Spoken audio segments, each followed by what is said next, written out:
자, 이어서 3교시 수업을 시작하도록 하겠습니다. 자, 이번 시간에는 그 여행비 경영, 그리고 수익.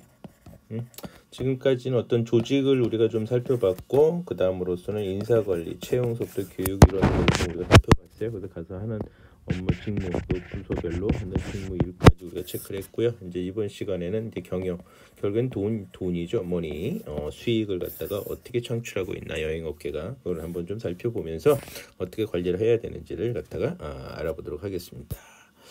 자, 고객을 창조해야죠. 고객이 곧 뭐예요? 매출이죠. 매출입니다. 매출은 곧 수익을 나는 거고, 그래야지 회사가 운영이 될 수가 있겠죠. 회사란 뭐냐?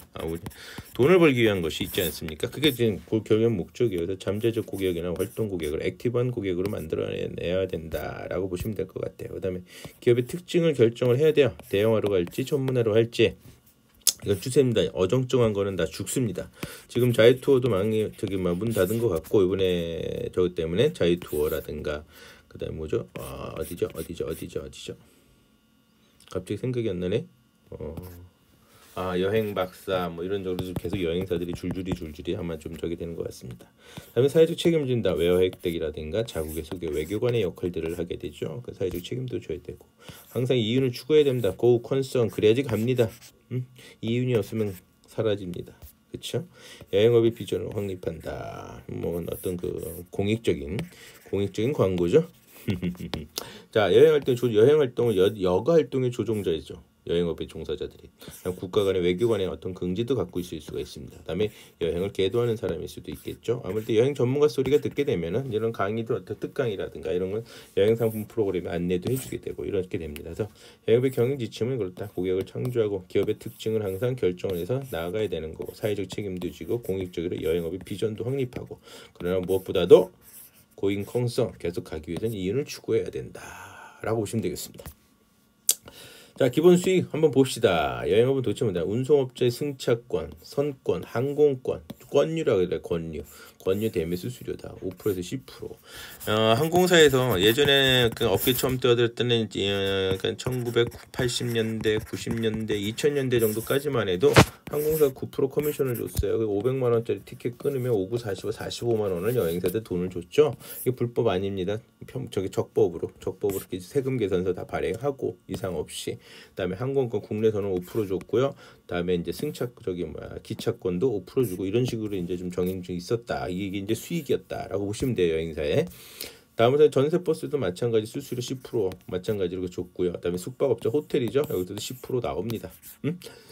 지금도 보게 되면은 지금 다는 아니지만 지금도 보게 되면 호텔들이 여행사들한테 10% 주고 있거나 아예 보다 10% 더 싸게, 일반 사람들보다 10% 싸게 여행사 가게에 납품한다 하고 보시면 될 것 같아요. 여행 관계 시설, 즉 관광지나 이런 데 다 10%씩. 그러니까 지금 현재 여기도 마찬가지지만 10%씩 이렇게 돌려주거나 아니면 아예 10% 더 싸게 가격을 책정을 해버린다 보시면 되거든. 주최 여행 위탁 수수료 등등 상품을 갖다 내가 이제 만들어서 다른 여행사 거 상품도 만들어 팔아줄 수도 있고, 내가 상품 만들어서 팔아줄 수도 있겠죠. 거기에 따른 어떤 수수료가 이렇게 나온다 보시면 될 것 같아. 그러면 사증이나 환전 보험 등을 갖다가 우리가 대행하면서 또 수수료를 받는다. 한 10% 정도 보통들 받습니다. 그러니까 10,000원 들어가는 그 비용에, 그래서 뭐 비자 받아주는데 이런 거 대행 수수료, 수속에 관련된 거. 그다음에 여행 도서 준비물 위탁 판매, 요것도 이제 보통 10%인데 이제 그 다음에 이제 그 카지노 뭐 이런 데서도 당연히 골프는 이거는 하나의 그 관광지 센터예요. 관광지 센터에서 준다. 이건 10%에서 많이 주는 경우 이렇게 주기도 합니다.라고 보시면 될 것 같아요. 아셨죠? 그 다음에 여기 쇼핑, 특히 이제 동아 면세점이라든가 이런 면세점, 우리나라만이 아니라요. 제가 그 뭐 홍콩이라든가 싱가포르라든가 제가 그 우리나라 손님들 모시고 여기 갔다 오면은 그 수수료 줘요. 수수료를 주든가 아니면 상품을 줘요. 고맙다고. 하나의 그 알선 수수료 같은 겁니다. 이건 전 세계 어딘지 다 있어요. 다만 대한민국에서 인바운드에서 가장 많이 되는 게 이제 인삼, 면세점, 김치 이런 것들을 많이 사게 되고, 거기서 수수료 나온다. 나 같아도 제가 인삼 가게를 한다면 인솔자가 가이드가 안내자가 손님들 모시고 오면 당연히 수수료 주지 않겠습니까? 그 사람 아니었으면 아예 못 팔 수도 있는 건데, 그렇죠? 자, 그렇게 수입이 된다. 다음에 국내는 마찬가지로 언더든지 여행 상품을 판매하면서 이번에 이제 그 위탁 수수료죠. 포괄 패키지 상품도 다른 여행사가 패키지 상품 판매하는 것도 이렇게 나온다. 항공권 당연히 대리 판매 수수료인데 이거는 거의 없어지고 있다라고 보시면 되죠. 호텔도 마찬가지 주고 있고 쇼핑 관광 쇼핑도 당연히 주고 있다. 근데 이것도 서서히 없어지는 경향도 있다. 예전엔 다 줬는데 좀 없으면 버스 대절 및 렌터카에 대한 수수료도 있는데 이것도 이제 수수료입니다. 전 세계적으로 그 유명한 그 허츠 렌터카 있죠. 3대 렌트카 중에 하나죠. 거기서도 당연히 제가 예약을 하면요 여행사 그 코드가 다 입력돼 있고 계약 파트너십 맺고 있으면 수수료 나중에 나와요. 물론 많지는 않지만 뭐 5% 정도 줄어드는 것 같아요. 좀씩 이런 게 다 줄어들고 있다. 그러니까 백으로 돈을 이렇게 주는 걸 갖다가 유럽에서 브레이크를 걸었어요. 그렇게 하지 맙시다. 응? 그렇게 해서 그게 없어지는 경우가 있고 차라리 그래서 어떤 현상이 벌어지냐 그렇게 하지 말고 아예 공식적으로 가격을 호텔이다 고객한테 팔 때나 여행사들한테 팔 때 트래블 에이전트에서 팔 때 동일하게 가격으로 줘도 돌아. 근데 고객이 여행사를 통해서 하게 될 경우에는 여행사가 고객한테 서비스 수수료를 요구해라고 좀 이따 다시 한번 얘기할게요. 그런 식으로도 흘러가는 경향도 지금 없지 않아 있습니다.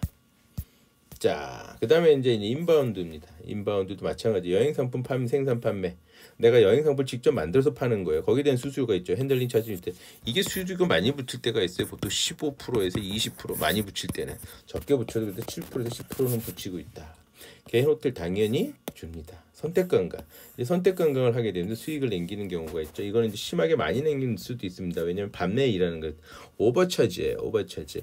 보통은 밤에 그 프리타임이 밤에 많잖아요. 그럼 새로운 여행지 거기에 오면 차도 써야 되고 사람도 써야 되니까는 결국엔 입장료가 100원인데 입장료가 100원이지만 뭐 200원, 300원씩 더 받을 경우도 있다. 그럴 수밖에 없는 게 인건비를 챙겨야 되니까요. 이건 단순히 조그마한 알선 수수료를 떠나서 다음에 관광기념품점 쇼핑이죠.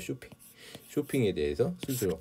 요거는 이제 그 수수료가 약간 여기다 적게 표시되는데 많은 경우는 20%까지도 주는 경우. 품목방 다른 거야.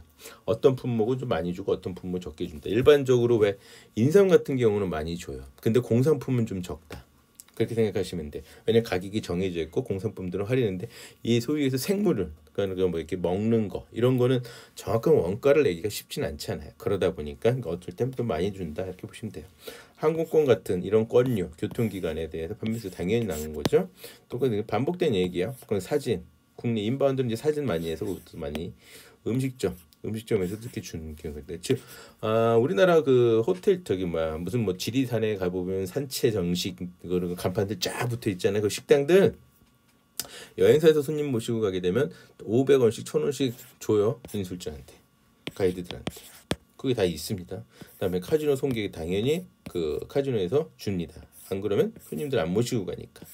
손님들 모시고 카지노를 가게 되면 외국인들 데려올 때 요거는 유일하게 인바운드에서는 가능한 수익이에요. 아웃바운드나 도메스틱은 못한다. 아웃바운드나 도메스틱은 뭐 당연히 못하죠. 우리나라 그 카지노를 안 되니까. 다음에 이제 관광 관련 별도 계약에 대한 수수료가 있다. 예, 골프장의 나이트클럽, 극장, 온천장. 요거는 이제 뭐다? 요거는 3번하고 연결돼요. 3번의 선택 관광지로서 이제 연결을 해놓고 그래서 이 사람들은 외국인을 어떤 관광객을 끌어들이기 위해서 일부러 여행사들하고 계약을 맺어요. 니네 여행사 내가 고유 넘버 코드를 줄 테니 혹은 너네 여행사 수원 트래블 에이전트 해가지고 딱 코드 맺어서 그 이름으로 니네들 예약을 하면 손객 수수료를 내가 보내주겠다라고 보시면 될 것 같아요. 그 다음에 용역 관련 통역 안내라든가 송영이라는 게 버스 공항 비행기 태워드리고 막 이러는 거 있잖아요. 공항 왔다 갔다 하는 이런 송영 서비스, 여행 관련 기타 용역 서비스 낼 때 뭐 한 10%씩 뭐 이렇게 준다, 낸다. 뭐 보시면 될 것 같아요. 다음에 아웃바운드입니다. 아웃바운드는 도대체 어떤 거냐? 마치 산책, 여행자 보험, 환전 등에 대한 수수료가 있고 국제선 항공권에 대한 수수료가 있고 이제 이게 점점 거의 없어지고 있다. 원래 9% 줬던 게 이제 거의 제로가 됐다라고 보시면서 타스프가 생겼어요. 그래서 타스프, 트래블 에이전시 서비스 피, 트래블 에이전시 서비스 피, 트래블 에이전시 여행사죠. 서비스 피, 서비스 차지가 따로 생긴 게 이게 뭔 얘기냐면 0%를 하면서부터 고객한테 아예 이걸 살려면 저희가 저희 통해서 여행비 항공권을 구매하시려면은 수수료를 얼마 저한테 주세요. 그러니까 손님한테 받는 이런 식. 이건 미국은 그래도 대략적으로 $30, 뭐 $50 이렇게 정해놓고 하고 있다는 얘기 제가 미국 쪽에서는 들었습니다. 미국 여행사에다 직접 한번 물어본 적이 있었거든요. 다음에 그렇게 탑스포, 저기서 트래블 에이전트 서비스 피 자율적으로 이제 이렇게 받게 돼 있고요. 협회에서는 7%를 권유해요. 근데 7%를 받는 여행사들은 거의 없다. 대부분이 5%, 3% 이렇게 받고 있다. 가격도 당 국외여행 포괄 패키지 투어 판매에 따른 수수료 5%에서 20% 정도. 선택 감각 마찬가지입니다. 해외 손님 모시고 나갔을 때 무랑루즈쇼, 무랑루즈쇼, 플라멩고쇼 있죠? 스페인 같은 데 가면 꼭 보는 플라멩고쇼. 보통 그게 원가가 한 $30 정도 해요. $30 정도 하지만 한국 사람들 인솔자들이 거기 가가지고 보통 70에서 80유로 받는다. 한 30유로 하는데 30유로 70에서 80유로 어느 정도 좀 받아야 되는 건 뭐냐면 저녁 때 이 오버차지로 일을 따로 해주잖아요. 가끔씩 손님들이 뭐라 그래요. 근데 저는 꼬박꼬박 얘기를 해요. 그럼 차 없이 저는 오버차지 받아야 되는 거 아닌가요? 저도 일을 하는 거잖아요. 그렇죠? 그럼 제 인건비 또 저 버스 한 대 그냥 통째로 또 쓰는 건데 저 10원에 뭐 10,000원에 쓸 수 있는 거 아니지 않냐. 한 번 움직이면 몇십만 원인데 기사는 아무것도 안 주겠습니까? 기사도 줘야죠. 근데 저는요 그렇게 되는 거죠. 그러니까 올라갈 수밖에 없죠. 단순히 한 10,000원씩만 더 받아가지고 한 10명 간다 4만 원 받아 10명 10만 원 받아가지고 버스 하는데 뭐 누굴 줍니까? 말이 안 되는 거죠. 그렇기 때문에 좀 비싸게 받는 경향이 있다. 아시겠죠? 그렇게 보시면 될 것 같아요. 저는 그래서 아예 당근에서 안 그러면 그냥 택시 타고 가시다 이렇게 돼버리는 거죠. 자, 그다음에 이제 그 품목 쇼핑 있다는 이것도 품목별로 좀 상이하게 나온다. 이건 대한민국에서도 그 면세점, 동아 면세점, 신라 면세점이라든가 뭐 롯데 면세점 다 줍니다. 제가 아까도 얘기했듯이 홍콩에도 국외여행 호텔에 대한 10% 정도 나오게 되는 거고 있고요. 위탁 판매, 타사의 다른 여행사의 위탁 판매도 9% 두지 않고 보통은 이것도 이제 좀 그 상품이 그 수익률이 천차만별이 돼가지고요. 5% 어떤 건 심한 건 3%밖에 안 주는 것도 있고 어떤 건 심한 게 11% 이렇게 주는 경우도 있다.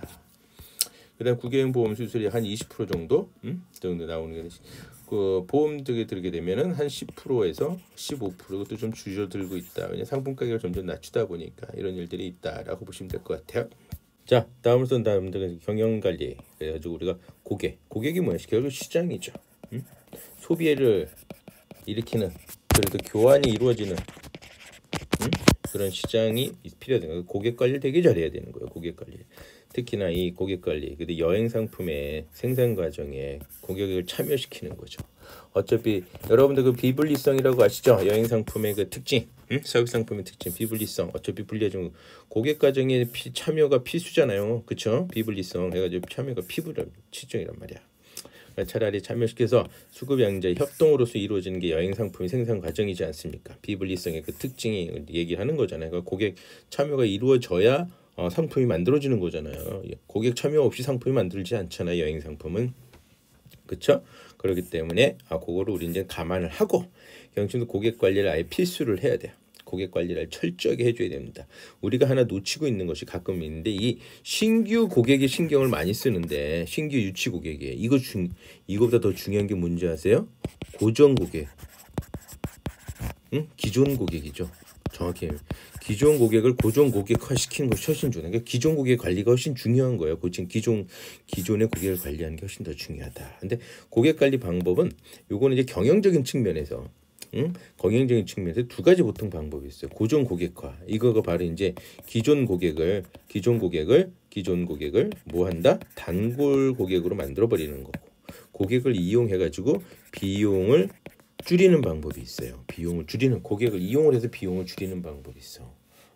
이거는 꾸준한 매출을 유지하면서 더 매출을 끌어올리는 방법이라고 하면 단골 고객 만들어가지고 근데 고객을 이용하는 거는 그 나가는 비용 지출을 갖다가 줄이는 방법이에요. 기존 이런 방법이 있다. 그럼 고정 고객은 뭐냐? 뻔히 방금 얘기했듯이 이 영업맨을 계속 따라다녀요. 저도 마찬가지지만 저만 계속 따라다니는 고객이 있었거든요. 다른 여행사 다니다가 왔을 때 나한테 와가지고 항공 예약하고 원래는 그 내 손님이 아니었고 저거 있는데 저기 뭐 회사 저기 했었는데 그 회사에서 저를 보고 제가 이제 모시고 다니고 내가 막 이랬더니 저를 따르는 이런 게 따르는 거예요. 그래서 고정 고객을 단골 고객을 확보를 해가지고 그럼 노력을 해야 되겠죠. 저 같은 경우에는 그래요. 제가 지금 매일 아침마다 생일 카드를 보내고 있어요. 생일 카드를. 어떤 날은 한 10명 나가요. 어떤 날은 적어도 적은 날은 3명, 통상적으로 한 5명 정도는 거의 매일 보내고 있어요. 그럼 제가 365일 곱하기 5명 잡으면 약 2,000명이 제가 1년에 2,000명한테 보내고 있다는 거죠. 응? 무슨 얘기인지 아시겠죠? 응? 그게 이제 저 하나의 고객을 관리하는 기법 중에 하나다. 물론 이제 또 특별한 날은 또 다른 어떤 것들 사용하게 되고 그렇겠죠. 어떤 이런 것이 되게 중요하다. 근데 신규 고객 비용이 훨씬 더 많이 들어간단 말이에요. 응? 훨씬 더 대략 3배. 고정 고객보다는. 응? 고정 고객은 3배가 더 들어간다. 고정 고객은 뭐 100원 들어간다 그러면 100원 들어간다 그러면 대략적으로 300원 들어가요. 그렇기 때문에 신규 고객을 만들 생각보다 고정 고객을 고정화시키는 게 되게 중요하다. 물론 그렇다고 만들지 말라는 얘기는 아닙니다. 고정 고객을 이제 단단하게 하고 나서 들어가라는 거죠. 그래서 단골 고객은 또 편한 게 그 사람들의 성격이나 이런 걸 다 알잖아요. 그렇잖아요. 그러니까 맞춤을 딱딱딱 해주면 된단 말이야. 근데 새로운 고객은 그걸 또 맞춰야 되잖아. 그러니까 비용이나 시간이 엄청나게 들어가는 거예요. 아시죠? 그다음 고객 리스트 이걸 하려면 고객 리스트하고 회원제를 운영하고 고객 카드 등록제를 해가지고 어떤 특별한 카드나 이런 거죠. 고기도 먹어본 사람이 먹는다. 이게 무슨 얘기인지 아시죠? 국내 여행 가기로 이거 이제 제가 약간 딴 얘기인데 가끔 보면 제가 산 그 업계 사람들을 만나도 얘기하면 국내에 맨날 쓸데없이 저기 뭐 제주도 가는 손님들만 연락 오고 말이야. 그건 바보 같은 생각이에요. 제주도 간 사람이 해외 갑니다. 응? 제주도 가더라도 고객 관리 철저하게 해줘야 되는 거야. 제주도 간 사람이 비행기 타는 그 맛을 느끼기 때문에 해외를 가는 거예요. 그렇죠? 맛있죠. 그래서 되게 중요시 여겨라. 그다음에 고객을 이용하는 거예요. 고객을 이용해서 고정적으로 나는 비용을 줄여라, 없애라 이런 뜻입니다. 무슨 얘기인지 아시죠? 간단히 그렇게만 딱 생각하시면 돼요. 거기서 은행 대체 밴딩 머신 같은 거 이용하는 거, 기계 같은 거. 이거 은행 직원이 해야 될 일을 갖다가 기계가 다 알아서 해주고 있잖아. 그러니까 인건비 줄어들죠. 안 그렇습니까? 호텔 룸서비스 자판기 제가 이거 한 20년 전에 20년 정도 된 것 같네. 20년 좀 더 된 것 같네요. 와, 일본에 갔더니 이런 자판기가 너무 잘 돼 있는 거. 우리나라는 이제 최근에 한 10년 전서부터는 제대로 되고 많이 저기 하는 거 같아요. 완전히 밴딩 머신이 그냥 다 깔려져 있더라고. 맥주. 그 편의 사람이 손이 진짜 안 필요하게 그렇게 해놨다고만요. 응? 테이블 서비스도 원래 이거는 그 웨이터나 웨이트리스가 서브를 해줘야 되잖아. 그러나 뷔페로 대체하면은 직원이 수가 확 줄어들어요. 줄어든다. 모니콜은 자명종 시계로. 그래서 왜 이제는 호텔 보면 옛날에는 무조건 웨이크업콜을 어떻게 써요? 모니콜은 어떻게 했다? 직접 다 프론트에서 리셉션에서 열어줬거든, 올려줬거든. 근데 지금은 아예 그냥 방에 자명종을 넣어놓게 됐죠. 더군다나 요즘에 이제 다 디지털화 돼가지고 거기서 하게 된다라는 거죠. 그다음에 이제 장거리 전화도 다 DDR로. 근데 요즘에 좀 장거리 전화 거의 다 핸드폰들 각자들 알아서 하게 되죠. 그리고 또 하나는 뭐가 있어요? 응? 또 하나 뭐가 있는 줄 알아요? 요즘엔요? 이제는 그 정말 그 호텔이 됐든 공항이 됐든 다 공항 얘기하면 알아야 될 텐데. 응? 출입국 자동. 응? 공항. 전 세계 각국 공항이 이렇게 이루어지고 있죠? 완전히 자동화되고 있습니다. 완전히 되고 있죠. 더군다나 이 출입국은 자동화된다고 치더라도 이 출입국이 자동화잖아. 출입국이잖아요. 출입국 자동화하고 되고 있잖아. 근데 이제는 탑승 수속하는 거, 항공에 탑승 수속하는 것도 비행기표 뽑는 것도 자동이에요. 그다음에 짐을 붙이는 것도 각자 가서 짐을 갖다 붙이게 해놨단 말이에요. 직원들이 점점 없어지는 거예요. 직원 인건비가 다운되는 거죠. 그러니까 고정 비용을 없애버리고 있다라는 사실을 우리가 알 수 있다. 아시죠? 그래서 그것이 바로 뭐야? 고객이 직접 한 일을 하게 만들고 그 고객을 이용하는 거죠. 이렇게 되면 고정 비용이 줄어든다. 다음으로서 이제 지금까지는 고객을 이용한다는 표현이 좀 그렇지만 고객을 관리를 잘해서 단골 고객화 만들어 가지고 매출 꾸준히 하게 나오게 하고 그 다음에는 고객이 스스로 움직여서 인건비나 이런 고정 비용을 또 줄어들이는 이런 방법도 있다. 이런 거에서 경영적으로 이제 관리를 잘하는 거죠. 두 번째는 이제 수급이에요. 그래서 소위 얘기해가지고 이제 여행 상품은 재고가 없잖아요. 비저장성, 저장을 할 수가 없다. 왜? 무용성이기 때문에. 그렇죠? 비수기는 공급이 과잉되고 성수기는 공급이 맨날 부족한 이 현상 어쩔 수 없죠. 그러다 보니까는 안 좋은 부패. 그래서 그 관광업계가 저기 뭐야 일용직이 많죠. 응? 파트타이머들이 많단 말이에요. 왜냐면 정규직화 하기는 비수기 때가 문제거든. 정규직을 뽑으면 일은 없는데 월급이 나가야 되잖아. 여러분이 그 자리에 앉아 있어서 그렇게 할 수밖에 없어요. 그러니까 어떻게 돼? 방법은 수요를 비수기로 옮긴다. 비수기로 옮기는 방법 중에 가장 좋은 건 성수기 때는 돈을 더 받고 비수기 때는 오히려 할인을 많이 해주는 이런 방법. 그래서 비수기가 좀 많이 늘어났어요. 제가 한 20년과 지금을 비교해 보면 비수기가 그래도 조금씩 늘어나고 있어요. 맞아. 성수기는 그냥 그대로 항상 꾸준히 유지하고 있고 시간을 영업 시간을 해보는 거죠. 수요 시간을. 영업 시간으로 끌어올려서 일을 그러면 요건 무슨 뜻이냐? 영업 시간을 제한한다. 수요를 영업 시간에 끌어올린다. 이건 뭐냐면 그 시간 내에 하게 되면 그 시간 내에 무조건 처리할 수 있게. 그렇게 되면은 우리가 그 이외에 정규 시간 이외에 어떤 나가야 되는 지출이나 모든 것들이 없어지겠죠. 그다음에 이제 시간의 확대. 온라인 그 전환하는 거죠. 그러면 영업 시간이 확대가 되고 있어요. 그럼 매출은 계속 상승이 되겠죠. 영업 시간이 늘어났으니까는 물건을 팔리는 시간이 많아지겠죠. 수요를 이제 겠죠. 비수기 공급 과잉에 따른 상품 개발 기회를 비수기 때 이제 상품을 계속 만들어내야 돼. 이게 뭐예요? 제가 얘기하는 이벤트, 소위 얘기해서 축제, 근데 이벤트 이런 걸 활용해서 비수기 때 많이 정해서 그런 걸 이제 상품을 만들어내는 거예요. 이제 그다음에 이제 보충적인 그 어떤 서비스, 빈터파크 같은 경우에는 항공권을 리무진 서비스 해줘요. 물론 비즈니스 클래스 이렇게. 비즈니스 클래스인데 리무진 딱 서비스 해줘. 예약 제도를 개선하는 거죠. 불확실성을 없애버리고 계획성 있게 항상. 이런 식으로 이제 수요를 좀 조정해서 늘어난다. 다음에 이제 공급을 능력을 하는 거죠. 일시 고용은 어쩔 수 없이 파트타이머를 쓴다. 이건 성수기 대비하는 거죠. 다음에 중사원의 효율적인 협업에 계속적인 훈련을 시켜가지고 타 업무도 좀 가능하게 어느 정도는 해줄 수 있게 해주고 공동 이용을 해가지고 그 여행사들이 됐던 같은 부서가 됐던 해가지고 공급을 갖다 탄력적으로 이용한다. 다음에 예상 확장이 되는 것은 이제 기계에 투자하는 거죠. 기계와 확장에 대한 시설 투자를 해주는 이런 공급 능력도 우리가 조정을 해줘야 된다. 자 이제 끝으로는 이제 여행 서비스를 이제 수준을 관리해야 질을 유지해야 되죠. 퀄리티를 그 IT 여행 퀄리티를 갖다가 유지를 해주는 작업을 해줘야 된다. 유지를. 그래서 여행 서비스 수준과 가격은 어때요? 고객이 심리는 항상 저렴한 가격에 질 높인 서비스 받고 싶은 거 너나 나나 다 똑같지 않습니까? 저렴한 가격에 우리 좀 좋게 표현해서 이러죠. 가성비 굿, 가성비 굿 찾지 않습니까? 그건 누구나 다 똑같아요. 그러나 이건 말은 그렇고 배우는 쉽지 않죠. 그래서 최대한 그래도 그 정도 가격에 이 정도는 해야 된다는 걸 해줘야 되려면 품질 관리를 해줘야 돼요. 생산 시스템으로 관리하는 거죠. 생산 과정에서 이제 단순 노동 같은 경우에는 표준화 시키는 거죠. 정확하게 잘 표준화, 인적 서비스도 표준화돼야 되고 거기에 따른 또 그게 도저히 안 되는 지역들에 따라서는 차별화 시스템도 갖춰놔야 되는 거고. 그다음 유지가 잘 되는지 안 되는지 복면 사찰도 우리는 꾸준히 하고 있습니다. 모니터링도 꾸준히 이거 해줘야 돼요. 안 하면은 떨어져요.